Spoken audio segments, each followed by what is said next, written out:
बहुत पुराने समय की बात है। किसी राज्य में एक राजा था जिसे पेंटिंग से बहुत लगाव था।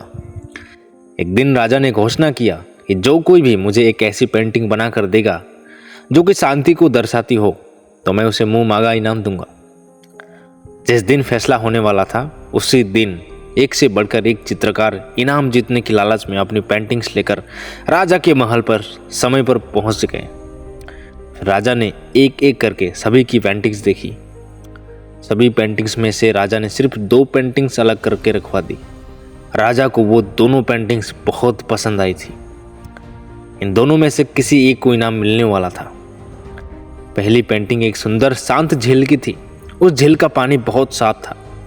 उस पेंटिंग में ऊपर नीला आसमान था और आसमान में रुई के गोलों के समान सफ़ेद बादल थे। ये पेंटिंग्स में शांति साफ नजर आ रही थी। जो कोई भी देखता उसे ऐसा ही लगता कि शांति को दर्शाने के लिए ये बहुत अच्छी पेंटिंग है। दूसरी जो पेंटिंग थी उसमें पहाड़ थे। पहाड़ बिल्कुल रूखे थे, वीरान थे।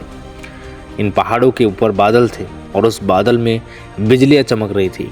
तेज हवा से पेड़ हिल रहे थे। पहाड़ी की दूसरी ओर एक झरना था और झरने ने रौद्र रूप धारण कर रखा था। जो कोई भी इस दूसरी पेंटिंग को देखता वो यही सोचता था कि इस पेंटिंग का शांति से क्या लेना देना है।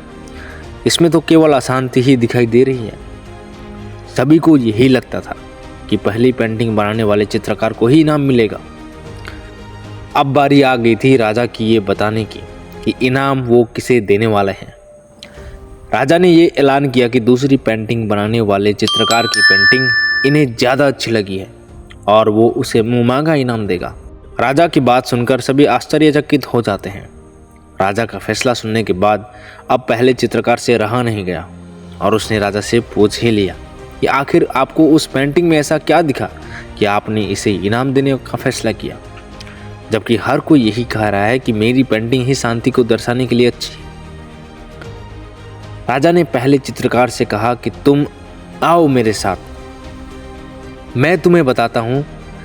राजा उस चित्रकार को दूसरी पेंटिंग की ओर ले जाते हैं और कहते हैं, झरने के दाईं ओर हवा से एक तरह झोंके हुए उस वृक्ष को देखो। वृक्ष की डाली पर बने हुए उस घोंसले को ध्यान से देखो। देखो कैसे एक चिड़िया कोमलता से शांत भाव से अपने बच्चों को भोजन करा रही है। राजा ने वहाँ पर हाजिर सभी लोगों को समझाया कि शांति का मतलब ये नहीं कि आप ऐसी स्थिति में हो जहाँ कोई शोर नहीं हो, कोई समस्या नहीं हो, सब कुछ अच्छा ही हो।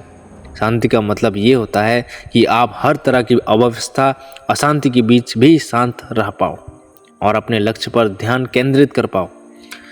सभी लोग अब अच्छे से समझ गए कि राजा ने दूसरी पेंटिंग को क्यों चुना।